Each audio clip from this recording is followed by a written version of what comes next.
யந்திரோதக ஹனுமான்னு பேர். ரொம்ப அழகாக இருப்பார். யந்திரத்தில் எழுதியிருப்பார் ஹனுமான். ஒன்றுமே இல்லை. இப்போ கர்நாடக மாநிலத்தில் இருந்த பல கோவில்களில் இருந்த ஹனுமான் திப்பு சுல்தான் காலத்தில் ரொம்ப அகப்பட்டு இருப்பாருங்கிறதுக்காக அதில் ஒரு ஹனுமான் புறப்பட்டு சேஃப்டிக்காக சென்னைக்கு வந்தார்.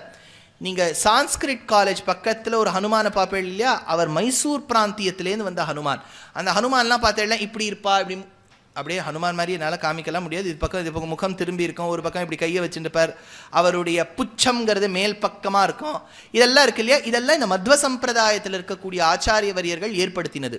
அதே மத்வ சம்பிரதாயத்தில் இருந்த ஆச்சாரியர்களுக்கு நிருசிம்மனும் ரொம்ப முக்கியம். இந்த நரசிம்மருங்கிறது வெறும் ஐயங்கார் பெருமாள் கிடையாது, அவர் எல்லாருக்கும் பெருமாள். அதனால்தான் ஸ்மார்த்தாளுக்கும் நிருசிம்மன் ரொம்ப முக்கியம். ஸ்ருங்கேரி மகா சன்னிதானம் நிருசிம்ம ஜெயந்தினா கோலாகலமாக இருக்கும் ஸ்ருங்கேரி மடத்தில்.